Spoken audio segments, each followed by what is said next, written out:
nosotros quiere mostrarse como un Dios de oportunidades. ¿Cuántos necesitamos oportunidades aquí? Todos necesitamos. ¿Cuál más, cuál menos? Todos necesitamos oportunidades. Y el Señor nos ha dicho, hermano, tú tienes que tenerlo presente, debes creerlo, porque es la fe. Acuérdate esto, no es tu fuerza la que mueve las montañas, es la fe en las fuerzas de Dios, es la fe en las capacidades del Señor la que produce los milagros. ¿De acuerdo? Yo no hago los milagros, pero si yo me deposito en las manos de Dios, Él hace los milagros. Y Él hace los milagros con lo que hay. Yo he dicho esto antes, pero voy a aprovechar de utilizar ese ejemplo. Cuando uno estudia la alimentación sobrenatural, ¿verdad? En cierto momento el Señor tiene muchos seguidores y dice que habían 5.000 varones nomás, ¿verdad? Sin contar mujeres y niños, ¿cierto? Y estaban con Él y de repente los discípulos le dicen, Señor, ¿sabes qué? Se está haciendo tarde, estamos lejitos de la aldea, ¿verdad? Así que despide a estas personas que se vayan a la casa para que puedan comer y todo. Y el Señor dice, no, ¿saben? Ustedes denle de comer. ¿A quién le dijo? A los discípulos, ¿verdad? Ustedes aliméntenlos. ¡Wow! Y uno de sus discípulos dijo, Señor, ni con 200 denarios alcanzaría para alimentar a esta multitud. 200 denarios era mucha plata, ¿de acuerdo? Un denario en el tiempo de Jesús era el pago por un día completo de trabajo, era el jornal, ¿de acuerdo? Tú trabajabas el día, te pagaban un denario, o sea, era el pago de 200 días de trabajo. ¿Cuántos meses son eso? Harto tiempo, ¿verdad? Bueno, concretamente, los discípulos le dijeron, Señor, pero ¿cómo vamos a alimentarlos si no tenemos, aunque tuviéramos la plata, aquí no hay dónde comprar? O sea, todo era, no se puede. Recuerda esto, este mensaje se llama la oportunidad de hacer lo que puedo hacer. ¿De acuerdo? Curiosamente, nosotros nos enfocamos en lo que no puedo. Y desafortunadamente nos quedamos en eso. No puedo. Pero Dios no quiere que tú te quedes en lo que no puedes. Él más bien quiere potenciarnos en lo que podemos. ¿Se entiende eso, hermanos? En lo que sí se puede. Y hubo un discípulo llamado Andrés que consiguió, con un muchacho que estaba entre la multitud, consiguió unos poquitos panes y unos pocos peces, ¿verdad? Y dijo, Señor, esto es lo que yo conseguí. Fíjate por favor la actitud de Andrés. Los demás dijeron, no se puede. Y listo, no se puede. No hay donde comprar, no tenemos la plata, no se puede. Pero Andrés, cuando el Señor dijo, denles de comer, ¿en qué empezó a pensar? ¿En qué se podía? Y buscó. ¿Y encontró pan para todos? ¿Comida para todos? No, pero encontró algo. ¿Y eso que encontró era suficiente? No era suficiente. Pero fíjate, hermano, hermana, lo que él encontró, ¿qué hizo con ello? Lo trajo a Jesús. Y le dijo, Señor, esto es todo lo que hay. ¿Y qué hizo Jesús a partir de eso?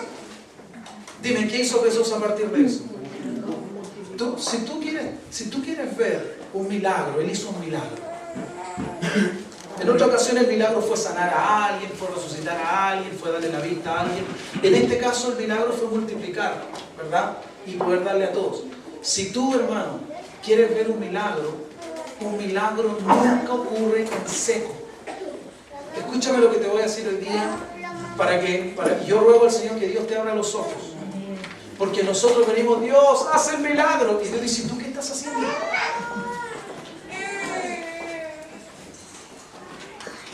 ¿Qué vas a poner tú para el milagro? No que tú compres un milagro.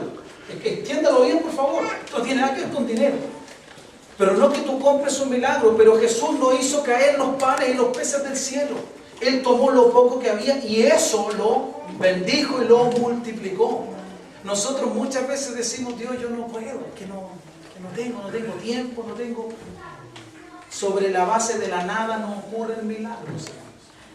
Los milagros siempre ocurren sobre la base de algo. Y yo quiero desenmascarar al diablo hoy día. El diablo siempre viene con esto. No se puede, Convéncete que no se puede. Convéncete que tú no estás en condiciones de hacer esto. Es que tú no tienes la salud para hacer esto. Tú no tienes la fuerza. Tú no tienes el tiempo. Tú no tienes plata para esto. Tú no puedes, no puedes. Eso es lo que el diablo nos trata de convencer. Y cuando hace eso, cuando logra convencernos, ¿sabes de qué nos roba?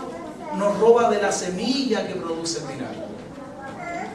¿Cuántos lo entendieron, hermano? ¿De verdad lo entendieron? Nos roba de la semilla que produce el milagro. ¿Sin semilla puede haber fruto? ¿Tú necesitas una tremenda semilla para que haya fruto? No, la más pequeña de las semillas puede producir gran fruto, como la mostaza, ¿verdad? Eso lo dice el Señor también. Pero si tú no plantas esa pequeña semilla, no habrá fruto jamás.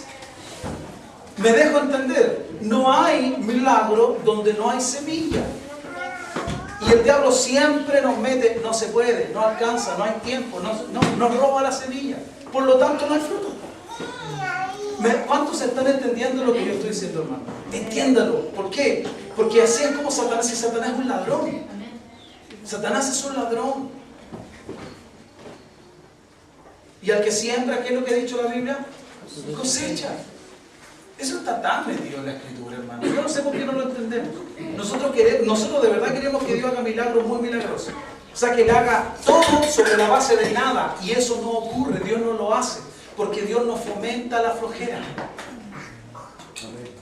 Amén, hermanos. Dios no fomenta la flojera. Por eso cuando a mí me dicen, oiga, yo quiero pedir la oración, que venga esa persona a orar conmigo. Yo no tengo problema en orar por alguien, pero venga esa persona y juntos oremos. Muchos quieren que mientras ellos están viendo la comedia, tú estés orando por su bienestar. Dime si no es verdad, dime. Ya empecé con mis cosas. Pero es la verdad, es la verdad. Mientras yo estoy tranquilamente viendo el partido, no vas a estar orando en la iglesia conmigo. No, tú deberías estar orando en la iglesia en primer lugar. Tú pidiendo por ti. Yo te ayudo con tu oración. La iglesia te ayuda con tu oración. Dios no fomenta la flojera. Lo primero que Dios le dio a Adán cuando lo creó fue un trabajo, hermano. Y Jesús dice en Juan 5, dice, mi Padre hasta ahora trabaja y yo trabajo. ¿Me dejo entender? Entonces los milagros no ocurren en la base de la nada. Y como les digo, este mensaje se llama así, la oportunidad de hacer lo que puedo hacer, no lo que no puedo hacer. Señor, yo no creo que pueda conquistar a Chile para ti, pero tal vez puedo partir conquistando mi propio corazón, ¿sí o no? Quizá yo puedo conquistar el corazón de mi esposa para Cristo. Puedo conquistar a mis hijos para Cristo. Tal vez puedo conquistar a un vecino, una vecina para Cristo, un compañero de trabajo para Cristo. Pero no, yo quiero conquistar el mundo. Si no es el mundo, no es nada. Me dejo entender. Dios no nos pide lo que no podemos hacer. Él quiere que le demos lo que está en nuestra mano hacer. Él no quiere que le entregue el tiempo que no tengo. Él quiere que le dé el tiempo que poseo. Amén, hermanos. Ok. Entonces, el primer versículo, vamos.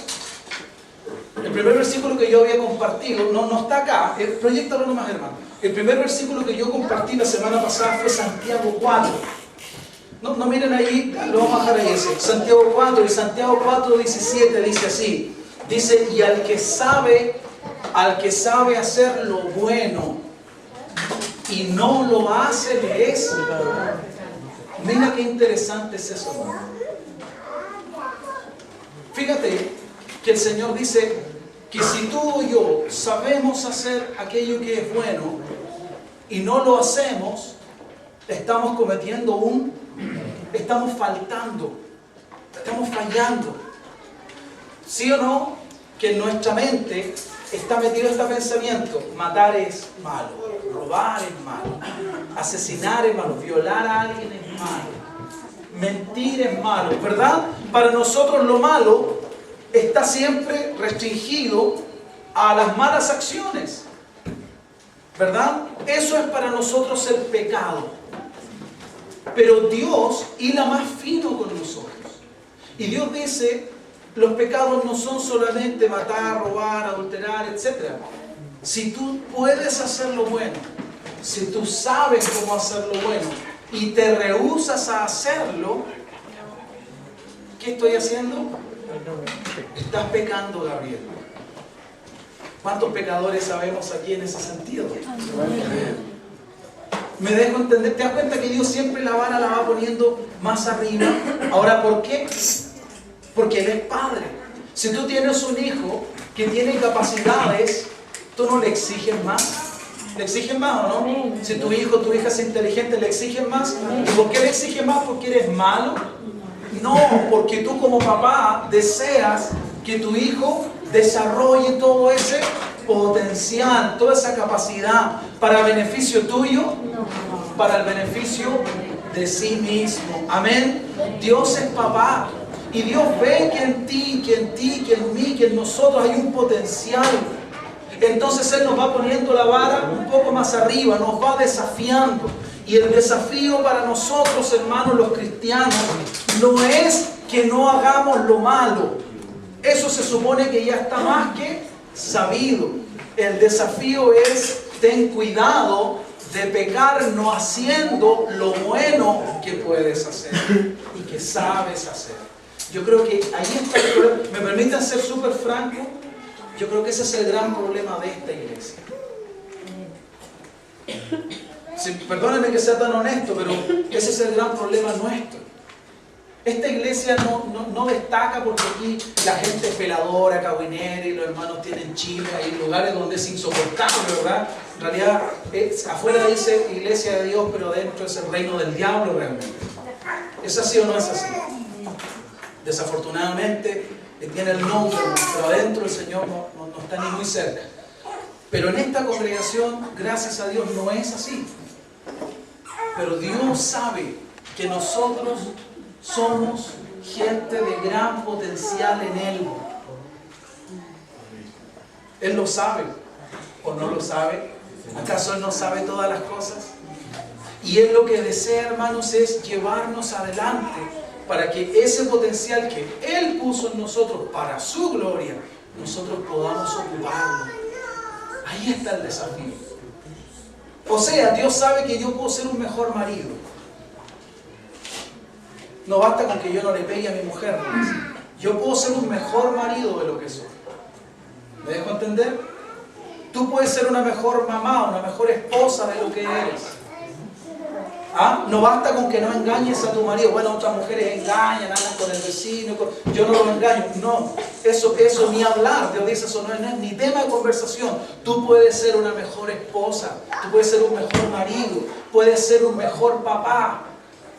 ¿De acuerdo? Y Él quiere desarrollar eso que está en nosotros. Pero nosotros muchas veces se lo impedimos. Y entonces el Señor se ve en la necesidad de tener que movernos un poco hasta que lo comprendamos. Uno no se da cuenta, hermanos, de lo que tiene entre manos.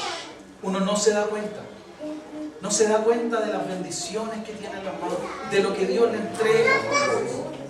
Es lamentable, hermano. A veces no nos damos cuenta que estamos súper bendecidos por Dios, pero el enemigo nos ha convencido de que no lo estamos. El enemigo nos convence de que nos falta algo para estar plenos, nos falta algo para estar contentos, y la Biblia dice que estamos completos en Él. O sea, a mí no me falta nada, ¿me entiendes, verdad? Mi gozo debería estar cumplido hoy, ya, ahora. Cristo es mi Dios, es mi Señor, está conmigo, es mi ayudador.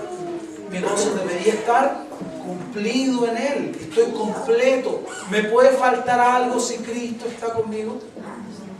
No. Tal vez yo puedo querer muchas cosas que no tengo, pero Cristo hasta el día de hoy me ha dado todo lo que Él sabe que yo necesito. Pero ¿qué hace el enemigo? Él viene a meterme una idea diferente. Él viene a convencerme de que a mí me falta algo, que si yo tuviera tal cosa entonces sería feliz. Si yo tuviera tal cosa entonces estaría contento. Lo que pasa es que a mí lo único que me falta es esto para poder ser dichoso. Y eso no es verdad, hermano. Esa es la mentira para que tú nunca puedas llegar a estar contento con lo que Dios te da. Es una mentira satánica, hermano. Por cierto, Dios no quiere que seamos gente conformistas. Acabo de decir que podemos cada vez ir, como dice la Biblia, de poder en poder, de gloria en gloria, o sea, avanzando hacia cosas mejores en Dios. Pero debemos tener cuidado de no dejar que el diablo nos predique el Evangelio. Porque él predica un Evangelio muy distinto al Evangelio del Señor. Bien, ¿qué pasa, hermanos, cuando uno muchas veces no hace nada? Como dije, uno dice, bueno, es que no puedo, hay cosas que no puedo hacer. ¿Qué pasa cuando uno no hace nada respecto a nada? ¿Ocurre algo? No pasa nada. Esto es bastante sencillo, ¿verdad? Es de lógica. Si tú no haces nada, nada va a pasar. Oh, Señor, yo quiero que mi vida cambie. Y yo sigo viviendo la misma vida. ¿Va a pasar algo? No. ¿En serio, Gabriel, quieres que tú cambie? Yo quiero que cambie. Muy bien, yo voy a trabajar. Pero necesito tu voluntad, Gabriel. Necesito que tú te dispongas. Cuando yo te diga que tú te muevas, tú te vas a mover. ¿De acuerdo, Gabriel? Entonces va a haber cambios en tu vida. ¿Sí? Y Dios no me va a pedir que yo haga algo que no puedo hacer. Les reitero eso. Él me va a pedir lo que puedo hacer. Lo que puedo hacer. Él hace lo que yo no puedo. Es malo, hermanos, hacer cosas que uno no debería. Eso es malo. Pero es mucho peor no hacer nada pudiendo hacer algo. Eso es un pecado. De eso habla la Biblia. El que sabe hacer lo bueno y no lo hace, peca. Eso dice. Ejemplo. Hay un ejemplo de un niño. Es un ejemplo, no es bíblico, pero es un ejemplo de un niño que estaba junto al mar y el mar tiraba hacia afuera unas estrellitas de mar. No sé cuántos lo han leído por ahí. ¿Lo han leído, Lucas? Sí. Okay. Entonces, el mar tiraba afuera unas estrellas de mar y el chico las tomaba y las lanzaba hacia el mar otra vez. Y de repente dice esta historia que se acerca un hombre mayor y le dice, niño, ¿qué haces? Y él le dice, estoy salvando las estrellas de mar. Y el hombre le dice así, ¿no te das cuenta? Le dice él, ¿no te das cuenta que por cada estrella que tú tiras al mar, el mar te devuelve varias? ¿Qué es lo que estaba tratando de hacer ese hombre? ¿Qué estaba tratando de hacer? Desanimarlo, convencerlo que su trabajo era en vano. Y eso es lo que el diablo trata de hacer contigo. Él trata de convencernos de que lo que hacemos en Dios no tiene gran valor. Él trata de ningunear nuestro trabajo en Dios. Acuérdate, si no haces nada, nada va a ocurrir. Si tú no haces tu parte, no va a haber un milagro. Eso tenemos que tenerlo tan presente, hermanos. Porque los milagros no ocurren de la nada. Entonces este hombre le dice al muchacho, por cada estrella que tú lanzas, el mar te devuelve 5 de vuelta. Y el muchacho, en vez de desanimarse, le dijo, es verdad, pero por lo menos esta se va a salvar. Y la lanzó. ¿Me dejo entender? Entonces, eso apunta a lo que yo te estoy tratando de compartir. Hay algo que tú puedes hacer. Él no podía salvar todas las estrellas, pero hay una que sí él podía ayudar. Y eso es lo que Dios quiere poner en nosotros. Amén. Hay un pensamiento que dice, no vale la pena hacer esto. Y que lo único que incita es a no hacer nada. Yo llamo a eso el espíritu de ¿para qué? Hermano, ¿sabes qué? Podríamos hacer esto. ¿Y para qué? No creo que nada cambie haciendo esto. Pero háganlo. ¿Sí o no? ¿Cuántas veces tú has querido hacer cosas y ha venido esa voz, no? ¿Y para qué? ¿Y para qué si tú sabes que no va a resultar? ¿Y para qué vas a llamar a esta persona si no te va a contestar? ¿Y para qué vas a ir a hablar con tal persona si tú sabes que no va a estar? ¿Y para qué vas a hacer este trámite si no te va a resultar? Y llevémoslo ahora al ámbito de la iglesia. ¿Y para qué le vas a predicar a esta persona si no cree en Dios? ¿Y para qué le vas a entregar un tratado a esta persona? ¿Y para qué vas a ir a la esquina a predicar si el mundo no quiere creer? ¿Y para qué? Entonces ese voz nos convence de que no tiene valor hacer lo que Dios nos pide hacer. Y al final terminamos viviendo el Evangelio no de acuerdo al Señor, sino de acuerdo al enemigo del Señor. ¿Se dan cuenta de lo que estoy diciendo, hermanos? Ok, voy a ir al grano ahora. Quizás todos no podamos hacer lo mismo, porque somos todos diferentes, pero todos podemos hacer algo. Definitivamente.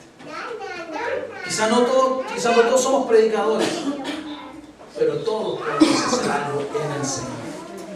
Es más, yo creo que todas las personas que Dios llama a ser parte de su pueblo, Él las llama para hacer algo. Bien. Vamos a ver un poco entonces ahora de Jonás, y le reitero si antes de que yo le compartí sobre Esther. ¿Se acuerdan de Esther la semana pasada? Cuando había una sentencia sobre el pueblo judío y Mardoqueo manda a alguien y le dice: dile a Esther, Esther era la reina, ¿verdad? Dile a Esther que hay una amenaza contra nosotros como pueblo, que haga algo. Y Esther le manda la respuesta, y la respuesta es: dígale a Mardoqueo, que era como su papá, ¿verdad? Dígale que el rey ha dicho que nadie puede entrar a verlo en este tiempo de 30 días a menos que él llame. Si alguien se atreve a acercarse, el rey lo va a matar, a menos que le extienda su cetro, como dándole gracia y permitiéndole eso. Llega el mensajero, le lleva a Mardoqueo la noticia, y de vuelta le manda a decir: dile a Esther, que si ella no hace nada, escuchen esto, que si ella no hace nada, de alguna manera Dios va a traer respuesta. Escuchen esto, porque esto es muy importante.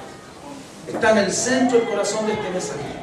Si ella no hace nada, pudiendo hacer algo, ¿se entiende, verdad? Estando allí mismo, cerca del rey.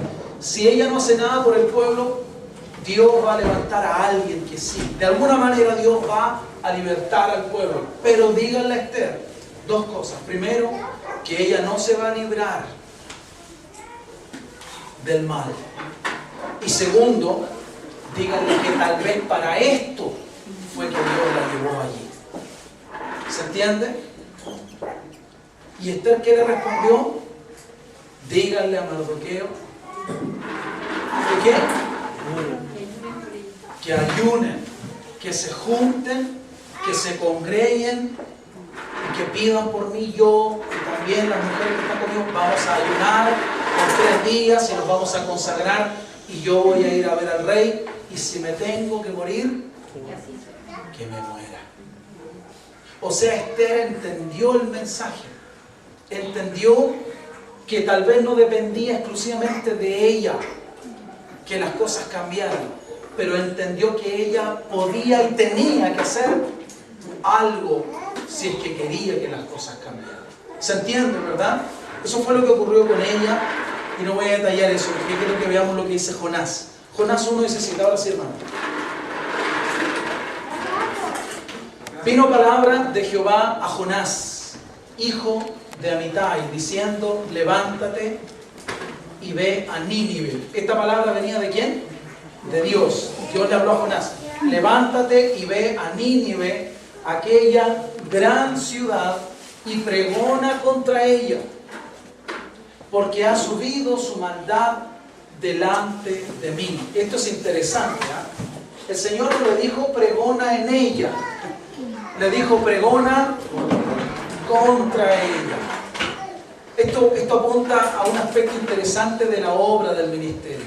Yo el otro día decía: nadie tiene problemas cuando se trata de animar, pero cuando se trata de corregir es diferente.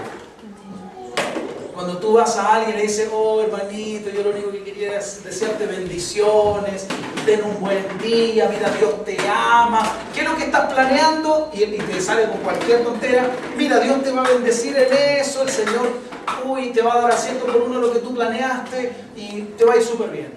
Esa persona, hermano, va a dar testimonio de ti. Hoy me encontré con la hermanita tanto y me bendijo tanto. Pero si el caso es que Dios te dice: mira, tengo una hija o un hijo medio rebeldón, le he hablado por todos los medios que lo que va a hacer no está en mi voluntad y no me quiere escuchar, anda y habla y pregona contra lo que ella va a hacer o lo que él va a hacer. Y tú le dices: hermanito, yo vengo a hablarte, tú estás haciendo algo que el Señor no se agrada. ¿Y quién es tú para decírmelo? ¿Te crees Dios acaso? Es difícil. difícil ese ministerio, señor hermano. Animar, todos quieren aliento, todo el mundo. Pero cuando Dios te manda a corregir a alguien, es difícil. ¿Ok? Eso para que entendamos la tarea que Dios le comisionó a Jonás. Uno puede decir, que Jonás que fue morfeado. Ojo con ese tema, yo no estoy justificándolo, pero hay que entender cómo eran las cosas.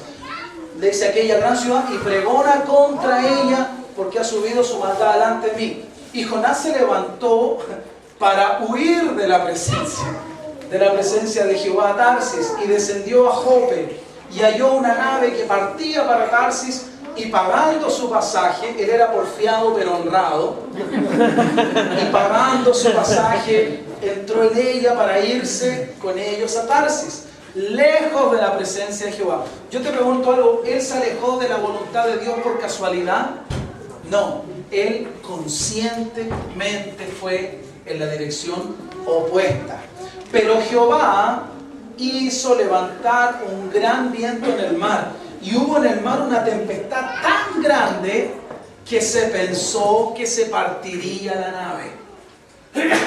Y los marineros tuvieron miedo, y cada uno, esto es importante, cada uno clamaba a su Dios.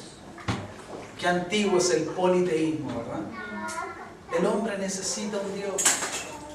Si el hombre no tiene al Dios verdadero, va a tener otro Dios con minúscula. Pero yo dije el miércoles acá, el hombre no fue creado para ser totalmente libre. El hombre se sirve a sí mismo, sirve al diablo o sirve a Dios. Tiene esas tres opciones. Cuando se sirve a sí mismo, está sirviendo al diablo solapadamente, ¿verdad? Pero el hombre no es totalmente libre. El hombre fue sujeto a servidumbre. ¿Ok? Y es mejor que lo entendamos. Entonces, dice, cada uno clamaba a su Dios y echaron al mar los enseres que había en la nave para descargarla de ellos. Pero Jonás había bajado al interior de la nave y se había echado a dormir. Y el patrón de la nave se le acercó y le dijo, ¿qué tienes, dormilón? ¿Me permiten hacer un comentario? Esta gente, esto es una fotografía de la iglesia. Esta es una radiografía de la iglesia. ¿Por qué digo eso? Porque Jonás estaba en medio de gente que creía en cualquier cosa menos en lo que debía creer.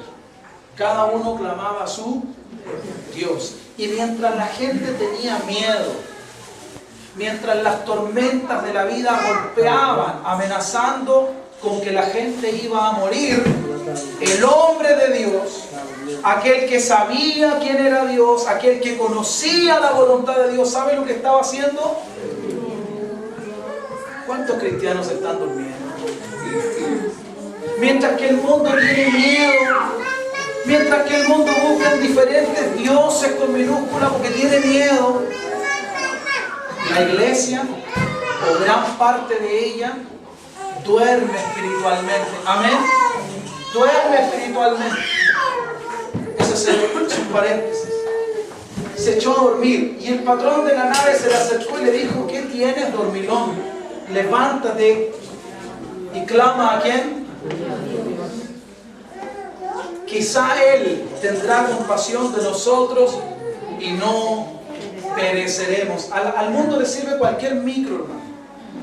¿Te das cuenta?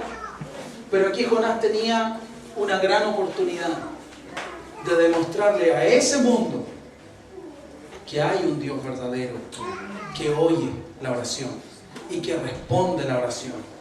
Y dijeron cada uno a su compañero, venid y echemos suertes para que sepamos por causa de quién nos ha venido este mal. Y echaron suertes y la suerte cayó sobre Jonás. Entonces le dijeron ellos, decláranos ahora por qué nos ha venido este mal. Fíjate que el responsable estaba, ¿cómo estaba? Hermano, este es un mensaje importante si lo pensamos bien. Porque lo que hizo Jonás, ¿qué hizo Jonás? Dígame usted, ¿qué hizo? ¿Huyó de quién? ¿Qué significa eso? Huyó del propósito de Dios. O sea, salió de la voluntad de Dios. Amén. Dios quería que vaya para allá y él se fue en esta otra dirección. Y quiero que pensemos en lo siguiente. Cuando él hizo esto, ¿solamente le afectó a él? No. Piénsalo, iglesia. Cuando nosotros salimos de la voluntad de Dios, no nos afecta solo a nosotros. Cuando nosotros estamos fuera del propósito de Dios, no solamente nos afecta a nosotros mismos. Hay otros alrededor que reciben el efecto colateral del que nosotros no estemos haciendo la voluntad de Dios. Por eso es tan importante tener presente este tema. Dijeron cada uno a su compañero, echemos suertes. Cuando supieron, cuando la suerte cayó sobre Jonás, le dijeron, decláranos por qué nos ha venido este mal. ¿Qué hiciste tú? Escuche, ¿qué hiciste tú? ¿O qué dejaste, como es este caso? ¿O qué dejaste de? Al que sabe hacer lo bueno y no lo hace, ¿qué decía la Biblia? ¿Se cumple o no? ¿Es verdad o no es verdad lo que dice la Biblia? Porque estaban con problemas en la nave que ya se partía y se morían. ¿Por qué? Porque hubo uno que dejó de hacer lo bueno. ¿Era bueno que Jonás fuera a anunciarle a Nínive su pecado, su condición? Sí, y él no lo hizo, y por causa de él había gente que estaba desesperada y con miedo. Amén, hermanos. Esto tiene que decirnos algo a nosotros también. ¿Sí? Porque a veces nosotros estamos durmiendo. Bueno, ese Señor ya viene. Oh, yo soy salvo. Mañana tengo culto. Estoy bien. Mis hijos se van conmigo. Voy a echarme una siestecita. ¿Verdad? Y mientras tanto Dios espera que yo sea luz para otros. Y mientras tanto Dios está esperando que yo despierte para que cumpla el mandato. ¿Qué mandato dejó el Señor?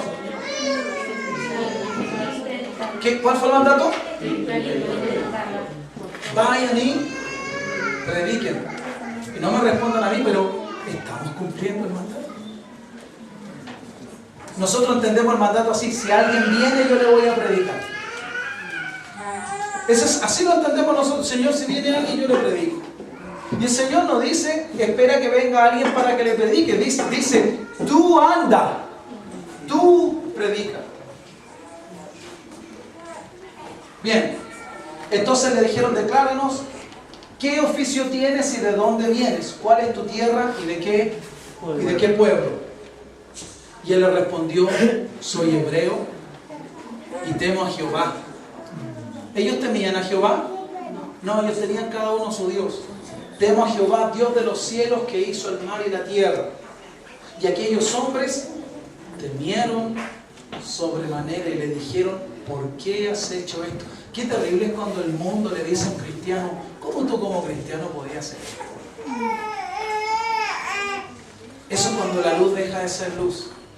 Eso pasa cuando la sal pierde su sabor, ¿verdad? Y aquellos hombres temieron, ¿por qué has hecho esto? Porque ellos sabían que huían de la presencia de Jehová, pues Él se lo había declarado. Pero ¿cómo se te ocurre arrancar de Dios? ¿No te das cuenta el problemita en el que nos tienen metido? ¿Por qué no arrancaste solo al desierto mejor? ¿Te tuviste que meter en este barco? ¿Es así o no es así, hermano? Y le dijeron, ¿qué haremos contigo para que el mar se nos aquiete? Porque el mar se iba embraveciendo más y más. ¿Sabe de qué me habla a mí esto de la paciencia de Dios? Dios tiene paciencia, pero la paciencia de Dios no es eterna. Ojo con eso. Él nos da tiempo para que recapacitemos, para que hagamos lo que tenemos que hacer, pero ¿sabe qué? Nosotros esperamos esto. Nosotros esperamos que si yo, igual que Eva, la serpiente le dijo, come, no vas a morir. Ella comió, murió, ¿o no? ¿Murió? Cuando comió el árbol, comió, murió. No, pero murió, literalmente murió.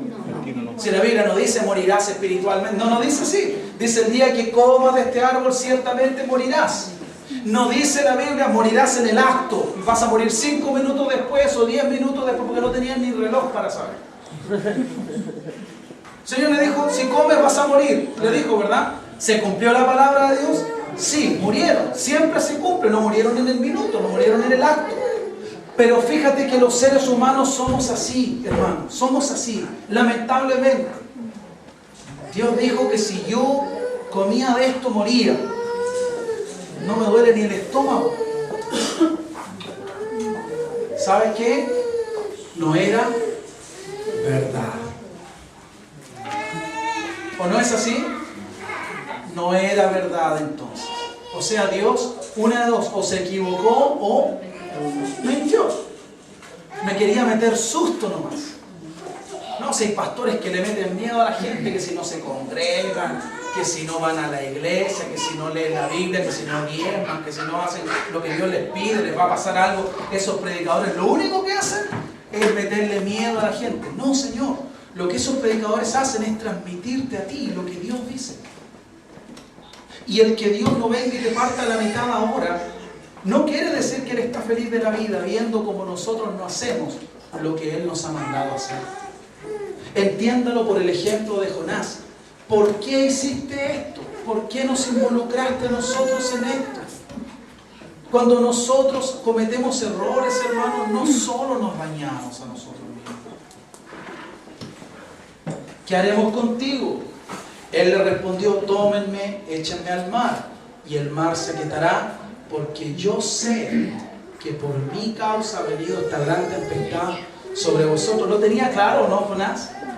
Yo sé que la culpa de lo que está pasando es, y mientras yo siga aquí en el barco, todos los que están en el barco van a estar en peligro por culpa, hermano, que no nos pase eso a nosotros. Que mi familia no esté en peligro por culpa mía, por no hacer la voluntad de Dios. Que mi casa no sufra por culpa de mis decisiones. Que mis hijos no la pasen mal por culpa de que yo no haga la voluntad de Dios. Eso es tener temor de Dios, eso es lo que Dios quiere. Entonces, y aquellos hombres trabajaron para hacer volver la nave a tierra, mas no pudieron, porque el mar se iba embraveciendo más y más contra ellos. Entonces clamaron a Jehová y dijeron, te rogamos ahora, Jehová. Ellos creían en Jehová, ¿o no? No, ellos tenían otros dioses, pero a esta altura servía, ¿verdad? Te rogamos ahora, Jehová, que no perezcamos nosotros por la vida de este hombre, ni pongas sobre nosotros la sangre inocente, porque tú, Jehová, has hecho como has querido. Y tomaron a Jonás y lo echaron al mar. Lo echaron al mar, ¿verdad? Yo me acuerdo de los vegetales, no sé si... ¿Y qué pasó? Lo echaron al mar y se aquietó el mar de su... ¿Por qué se aquietó el mar? ¿Por qué? Hermano, ¿cuántos tienen oídos para oír hoy día? ¿Quién estaba agitando el mar?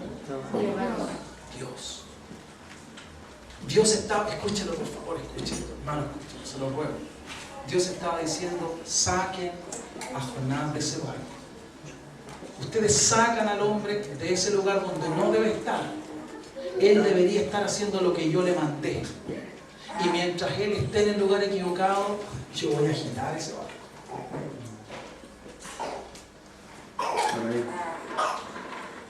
Hermano, ¿qué es lo que yo aprendo para mí? Mientras yo no haga lo que Dios me mandó, mi barco va a ser agitado. ¿Cuántos tienen oídos para oír? Iglesia, yo te amo, pero mientras tú no lo obedezcas a Dios, Dios va a estar agitando el mar a tu alrededor. ¿Por qué se dejó de agitar el mar? Porque ahora Jonás estaba donde Dios quería que esté, en el mar. ¿Me dejo entender? Ese barco estaba librando a Jonás de estar donde Jonás debía estar. Continuó. Tomaron a Jonás, lo echaron al mar y el mar se aquietó de su furor. Y temieron aquellos hombres a Jehová con gran temor y ofrecieron sacrificio a Jehová. ¿Por qué? Porque tuvieron un testimonio de un Dios vivo. Cada uno había clamado a su Dios y sus dioses no podían responder. Pero este Dios, que es nuestro Dios, también responde, hermanos. Y hay gente que va a temer cuando se dé cuenta que tú sirves a un Dios vivo. ¿De acuerdo? e hicieron votos, eso significa compromiso. Pero Jehová tenía preparado un gran pez que tragase a Jonás, y estuvo Jonás en el vientre del pez 3 días y 3 noches. 3 días y 3 noches. Pregunto, y termino. ¿Qué hizo Jonás que desagradó al Señor? ¿Ah? Desobedeció. Mató a alguien. Le mintió a alguien. Hermanos, hasta pagó su pasaje. No se subió por detrás del Transantiago. Él pagó su pasaje, ¿verdad? Pero ¿qué fue lo que provocó al Señor? Lo que irritó a Dios. Que Jonás sabía, escúchenlo por favor, Jonás sabía lo que tenía que hacer. Y sabiéndolo, todavía decidió hacer algo diferente. Y como digo, el problema es cuando yo, sabiendo lo que debo hacer, no lo hago. Ahora, Jonás tenía una razón para no ir a Nínive. ¿Cuántos saben cuál es esa razón, históricamente hablando? Hay una razón. Quiero un pueblo malvado. ¿Quiere un pueblo malvado? ¿Alguien sabe más? Que atacaban los hebreos. Más fuerte para que se oiga, hermano. Es que los sirios mataban muchas veces a los hebreos, los saqueaban, los destruían. O sea, constantemente tenían oprimido al pueblo de Israel. Perfecto. ¿Alguien más quiere agregar? ¿Alguien? Básicamente eso. De hecho, incluso en sus maneras de masacrar, ellos eran malvados. No se conformaban con solamente matar, ¿no? Les cortaban los dedos, históricamente hablando, no lo dice la Biblia. Les cortaban los dedos, les cortaban hasta las cabezas. O sea, Jonás, escúchenme, Jonás en su interior creía que tenía buenos motivos para que esa gente no recibiera la gracia de Dios. Porque lo que Dios les estaba entregando, ¿qué era? Hermanos, fíjate en esto. Dios le dice, anda y pregona contra Nínive. Anda a hablar en contra de ellos, ¿cierto? Y diles, si no se arrepienten, de aquí a 40 días, ¿qué va a pasar? La ciudad va a ser destruida. ¿Cómo lo ves tú eso? ¿Qué está mandando Dios? ¿Qué está mandando Dios? ¿Qué está mandando Dios? Pero si Dios te dice va a ser destruido, ¿qué es eso? Es un juicio. Por eso, es un juicio. Pero lo que mucha gente no ve es que precisamente detrás de esa palabra de juicio está el deseo de Dios de que la gente se arrepienta de lo que hace para que el juicio que Dios ha dicho no tenga que venir. O sea, es una oportunidad. Es una manifestación de la gracia de Dios. Y hermanos, es así todavía. Es así todavía. Jonás entonces se rehúsa, dice, yo no voy a ir. No voy a ir. No, contra ellos no voy a ir a ver.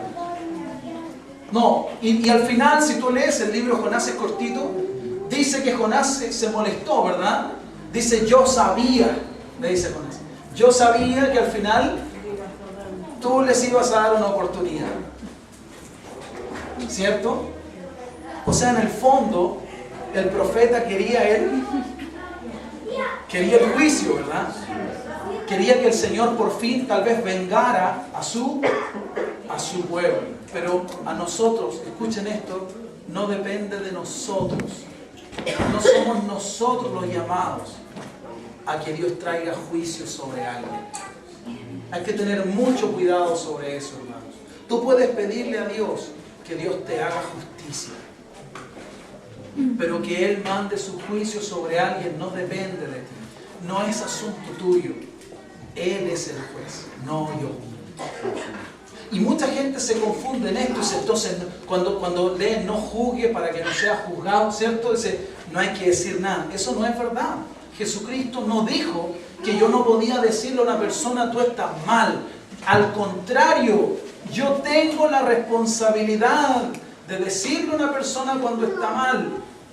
Lo que yo no puedo hacer es decirle a un ladrón, oye, déjate de robar, si yo soy un ladrón. Porque en tal caso yo soy un hipócrita. Eso es lo que dice la Biblia en el Evangelio, cuando el Señor dice, saca primero la viga de tu ojo, para que entonces puedas ver bien la paja en el ojo de tu hermano. ¿Me dejo entender? No tenemos derecho a decirle nada a nadie. Eso no es verdad, hermano. Eso no es cierto. Entonces, Dios nos quiere llamar, termino acá, simplemente a hacer lo que podemos hacer. ¿Cuál fue el problema de Jonás? Él podía hablarle a los ninivitas, ¿o no? Podía hablarles. ¿Y cuál fue su pecado? No querer hablarles. O sea, pudiendo haber hecho lo bueno, se estaba rehusando a hacerlo. Y a Dios no le sirvieron las excusas o motivos que él pudiera tener en su interior. Es que los ninivitas son malos, pues Señor, mira cómo tratan al pueblo, estaría bueno que tú ya lo juzgues. A Dios no le sirvieron sus excusas ni sus razones. A Dios lo que le servía era que Jonás fuera camino a Nínive. ¿Y fue o no? Fue a Nínive. Amén. Y se arrepintió el pueblo y Dios terminó dándole una lección a Jonás. Le dijo algo interesante. Le dijo, tuviste tú misericordia de esa calabacera, ¿se acuerdan, verdad? Lo dice. Y no voy a tener yo misericordia de este pueblo que no sabe distinguir entre su mano derecha y su mano izquierda. ¿Ah? Ellos no distinguen una oveja de una vaca. Para ellos son ganado nomás.